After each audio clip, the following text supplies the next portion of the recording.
મોટી બા, મેં ઇન્ટરનેટ ઉપર ધોનીતનો ફોટો મોકલી દીધો છે. હવે આગળ કોઈને પણ કંઈ પણ ખબર પડશે તો આપણને ફોન કે મેસેજ આવી જશે. મોટી બા, ત્વરિત ક્યાં છે? ક્યાં જતું રહ્યું? એ મળ્યો? એને શું લખ્યું છે કાગળમાં?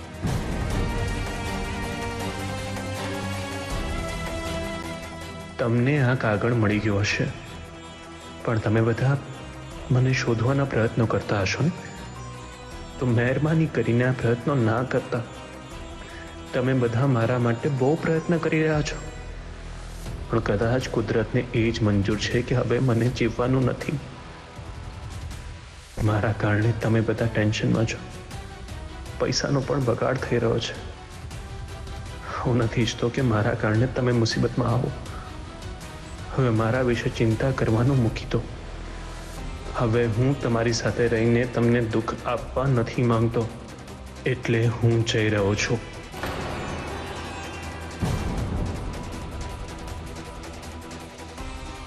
શું કર્યું તે ત્વરિત? આ શું કર્યું તે? મોટી બા, ચિરાગના પપ્પા બધી જ હોસ્પિટલમાં તપાસ કરવા માટે ગયા છે. કદાચ અનિતે આત્મહત્યા કરવાનો પ્રયત્ન તો નહીં કર્યો હોય ને? લજ્જા બહુ.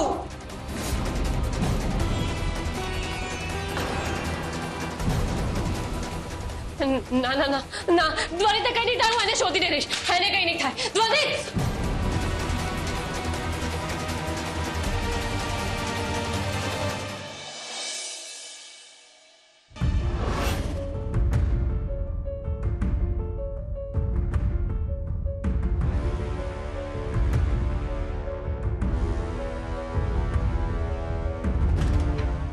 મમ્મી, મને એ પસંદ આવી ગઈ છે, પણ અત્યારે એના મનમાં એનો પતિ વસેલો છે. મારી આપેલી સાડી રિજેક્ટ કરી દીધી એણે. હું કોઈ પણ વસ્તુ આપું તો કોઈ પણ છોકરી ક્યારેય ક્યાંય રિજેક્ટ ના કરે. સરગમે કેમ છોડી દીધી હશે?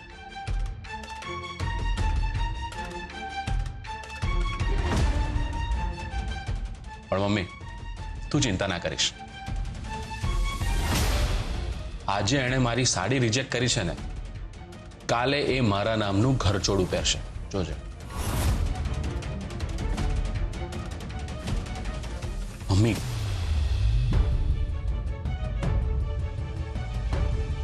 તને તો એ પસંદ છે ને?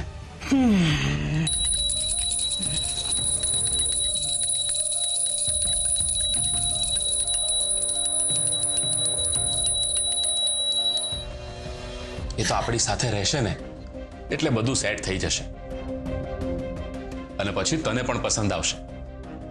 તું ચિંતા ના કર.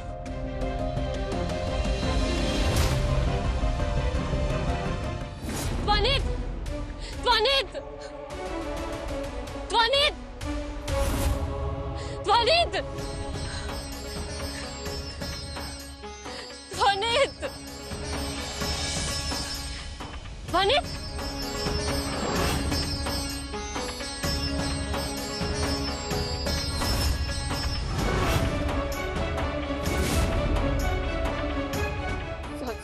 સોરી.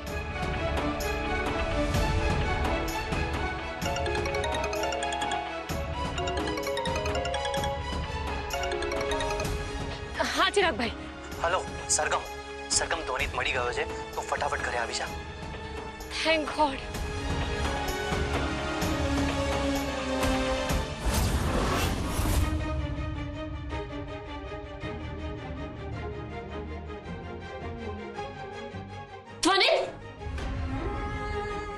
મંદિર આગળ બેઠા જ બેભાન થઈ ગયો. મારા એક ફ્રેન્ડે એને ત્યાં જોઈને મને તરત જ ફોન કર્યો અને મેં તરત જ ડૉક્ટર સાહેબને બોલાવી લીધા. એની હાલત બહુ જ ક્રિટિકલ થઈ ગઈ છે. મેં મારા બધા સોર્સિસથી ટ્રાય કર્યો, પણ કોઈ ડોનર મળતો નથી. ભગવાનને પ્રાર્થના કરો, ભગવાન જ એને બચાવી શકે તેમ છે.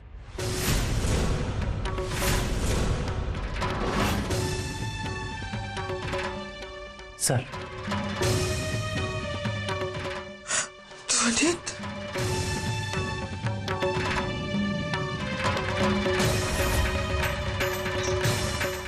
3 days left.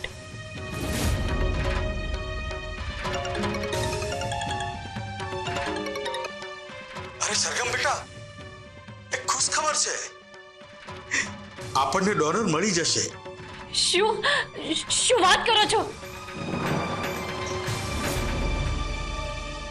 પણ બેટા આ લીગલ સોર્સ નથી. બોલ બેટા, તને લાગે છે કે તારા મોટી બા આ વાતની તને પરવાનગી આપશે?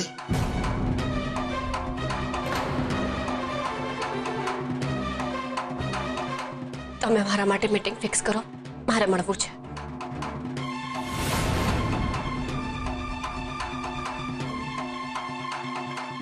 શું થયું? ડોનરની વ્યવસ્થા થઈ જશે. કેવી રીતે? એ બધું જો તમને આવીને કહું છું, પણ હમણાં મારે જવું પડશે.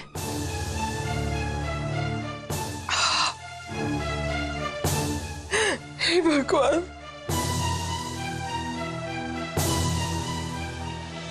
તું શ્યોર છે ને કે બીજા કોઈને નહીં ગઈ? આપણો બિઝનેસ છે ને એકદમ ખાનગી છે.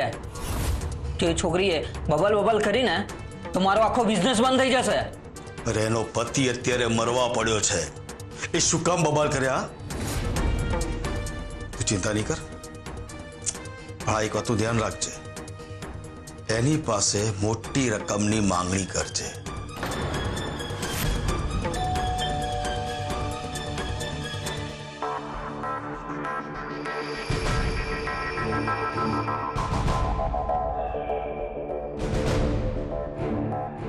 મામા, બેટા, ડોક્ટર આવી ગયા છે, એ જ તને બધું સમજાવશે. આવ બેટા. આવ.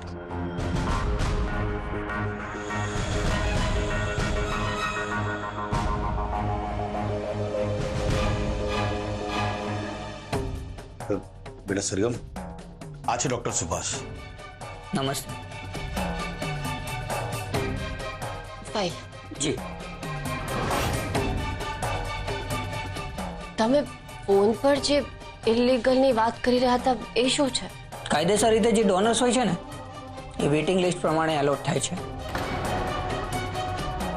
એટલે કે તમારા પતિનો નંબર 100માં હોય ને તો 99 પેશન્ટ પછી તમારો નંબર આવે છે. મારી પાસે ઇમરજન્સી ઓપ્શન છે, એટલે કે કોઈ વેઇટિંગ નહીં, સીધા તમારા પતિને મેચ થતું બ્લડ ગ્રુપ ધરાવતો ડોનર હું તમને આપી શકું છું. પણ એવા બ્લડ ગ્રુપ વાળા પેશન્ટ પણ તો મળવા જોઈએ ને? અમારી પાસે ઘણા બ્રેન્ડેડ પેશન્ટ હોય છે. તેમના પરિવારવાળા તેમને બીજી હોસ્પિટલમાંથી ડાયરેક્ટ મારી હોસ્પિટલમાં ટ્રાન્સફર કરી દે છે, કારણ કે તેમનો ઈલાજનો ખર્ચો ઉપાડી શકતા નથી. એ લોકો ક્યારેય નોર્મલ થવાના નથી. એ માત્ર એક જીવતી લાશ જેવી સ્થિતિમાં રહે છે, અને એટલા જ માટે આવા પેશન્ટનું હાર્ટ કોઈ જરૂરિયાતમંદ માણસને આપી દેવામાં આવે છે. પણ તેમાં અમારે તેમના પરિવારને પણ રકમ આપવી પડે છે, એટલે ખર્ચો બહુ મોટો થાય છે. કેટલો ખર્ચો થશે? 75 લાખ રૂપિયા થશે. શું?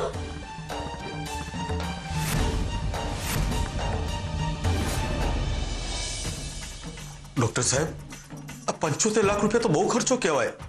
જો અત્યારે આમની પરિસ્થિતિ સારી નથી, એમના પૈસાની બહુ તંગી છે. આ જીવની કિંમત ક્યારેય કરી શકાતી નથી. આજે તમારા પતિનો જીવ બચી રહ્યો છે ને, એનાથી વધારે શું જોઈએ? જો ઓપરેશન કરાવવું હોય ને તો મોન્ટીને જણાવી દેજો. આપણે ફરી અહીંયા જ મળીશું.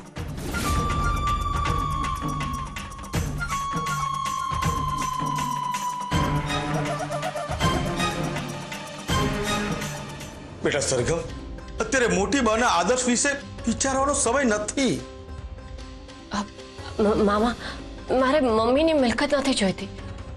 શું મને થોડા સમય માટે 75 લાખ રૂપિયા ઉધાર મળી શકે? બેટા સરગમ, તે મોટી બેનની પ્રોપર્ટી સ્વીકારી નથી, એટલે મેં મોટી બેનના નામનું ટ્રસ્ટ ખોલી નાખ્યું છે અને બધા જ પૈસા એમાં નાખી દીધા છે. પણ તું ચિંતા નહીં કર, બેટા હું કંઈક રસ્તો કાઢું છું. પણ મારે તો પૈસા હમણાં ને હમણાં જ જોઈએ છે. રસ્તો વિચારવાનો તો સમય જ નથી રહ્યો. ફક્ત 3 દિવસ બાકી છે. હું કોઈક રીતે વ્યવસ્થા કરી લઈશ.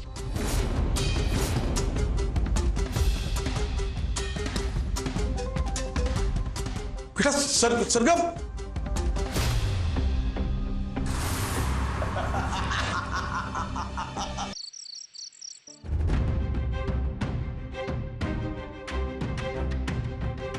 હવે ઘરેથી ભાગવાનો વિચાર સુદ્ધા ના કરતો તું. સરગમ આકાશ પાતાળ એક કરી રહી છે તારા માટે, ડોનર શોધવા માટે. મોટી બાને મારી પાસેથી કેટલી આશા છે.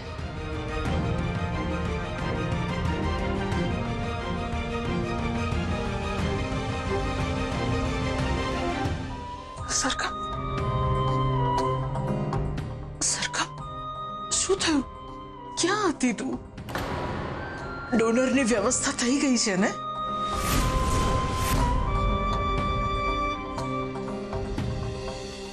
જો મોટી બાને કહીશ કે ગેરકાયદેસર રીતે ટ્રાન્સપ્લાન્ટ કરવાનું છે તો મોટી બા ક્યારેય મંજૂરી નહીં આપે.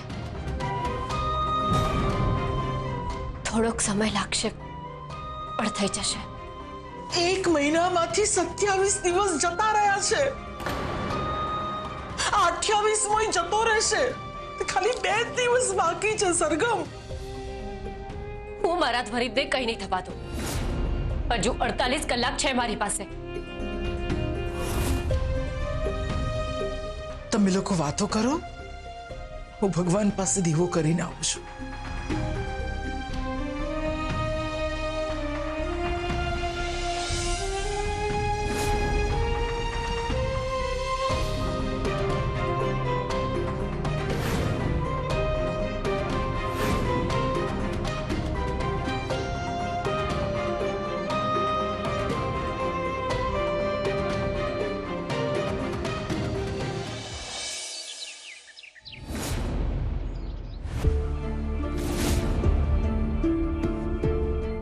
સરગમ, મને કોફી મળશે? સરગમ,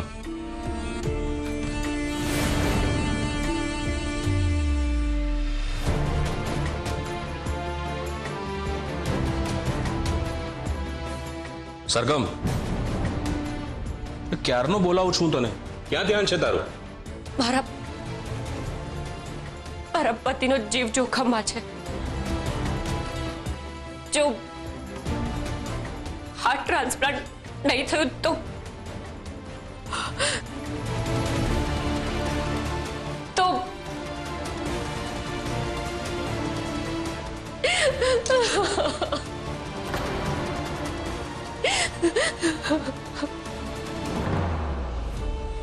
એક ડોક્ટર છે જે ટ્રાન્સપ્લાન્ટ કરવા માટે રેડી છે, પણ એના માટે 75 લાખ રૂપિયાની જરૂર છે. મારી પાસે 75 રૂપિયા પણ નથી. હું 75 લાખ ક્યાંથી લાવું? કોણ મને ઉધાર આપશે? કોણ આપશે?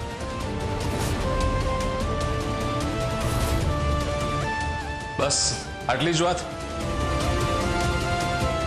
પૈસાની વ્યવસ્થા થઈ જશે. સાચી? પણ કેવી રીતે? હું છું ને.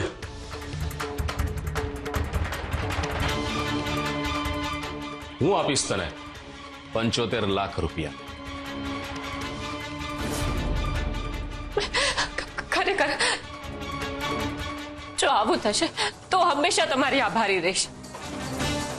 જો તમે મારી મદદ કરશો તો આ ઉપકાર જીવનભર નહીં ભૂલું. પૈસા તો હું આપીશ, પણ તેની એક શરત છે. મને તમારી બધી જ શરતો મંજૂર છે. પહેલા સાંભળી તો લે. નથી જરૂર, મને બસ પૈસા આપો. આ શરત સાથે તારી આખી જિંદગી જોડાયેલી છે. એટલે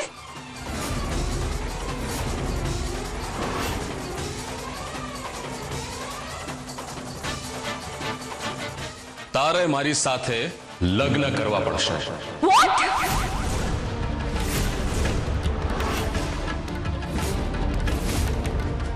હા Sargam, I really like you Sargam, I really like you. જે દિવસે મેં તને પહેલી વાર જોઈ એ જ દિવસે તું મને ગમી ગઈ. અને એવી કોઈ જ વસ્તુ નથી કે વ્યક્તિ નથી કે જેને હું પસંદ કરું ને એને મેળવી ના શકું. એટલે તારે ધ્વનિતને છોડીને મારી સાથે લગ્ન કરવા પડશે.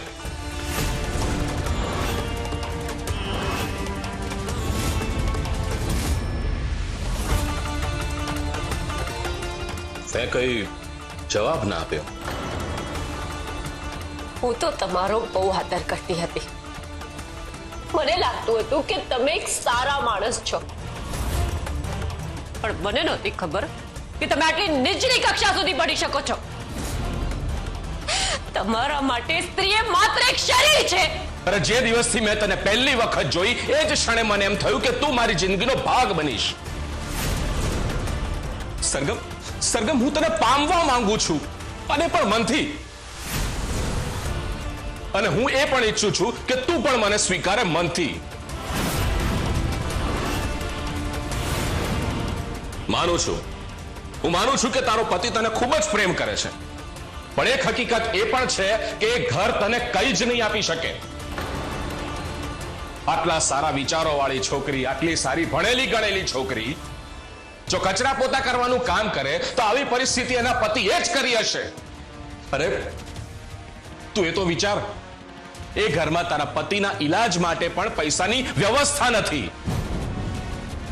આ પરિસ્થિતિમાં તારી જિંદગી ત્યાં કેટલી સ્થિર રહેશે એ તો તું વિચાર.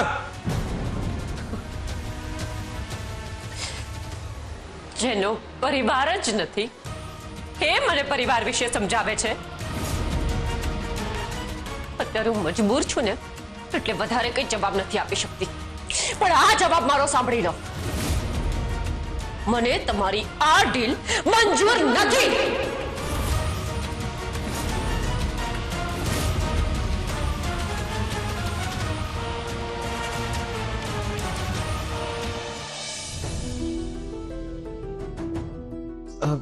લજ્જાવો, ધ્વનિત માટે થોડું સૂપ બનાવી આપશો? હમણાં નહીં મોટી બા, હમણાં હું કામમાં વ્યસ્ત છું. પણ આ અથાણું બનાવવાનું કેમ શરૂ કર્યું?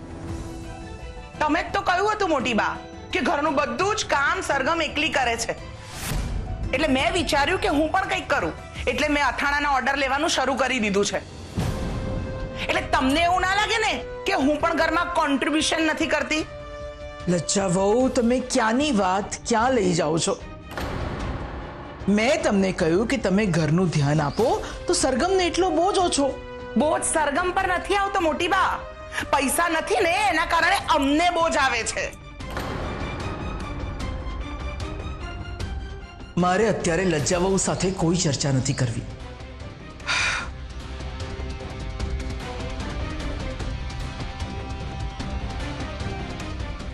કરોડોની પ્રોપર્ટી આવવાની હતી, એના બદલે અત્યારે આ અથાણા બનાવવાના દિવસો આવી ગયા છે.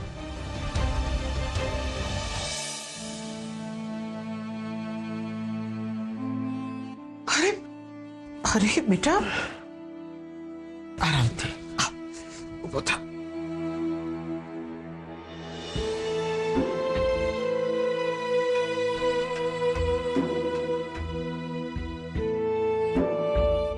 ધ્વનિત, ગરમ સૂપ બનાવ્યો છે તારા માટે, પી બેટા થોડો.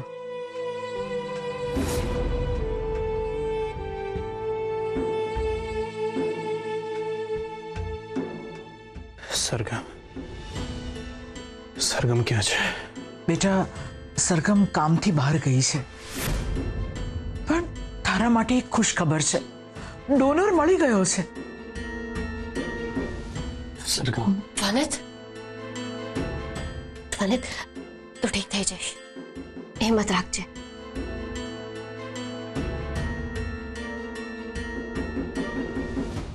ઠીક તો હું થઈ જઈશ,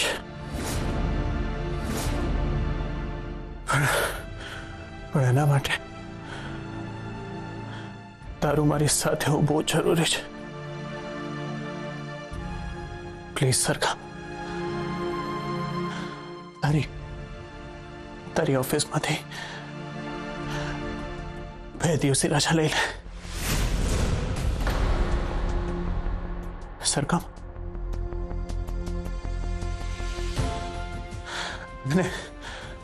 અને મારી પાસે બેસ. મારી જિંદગીના છેલ્લા 2 દિવસ હું તારી સાથે પસાર કરવા માંગુ છું. લલિત પ્લીઝ આવું ના બોલીશ. બધું જ ઠીક થઈ જશે. બધું ઠીક થઈ જશે બેટા. શું થયું સરગમ?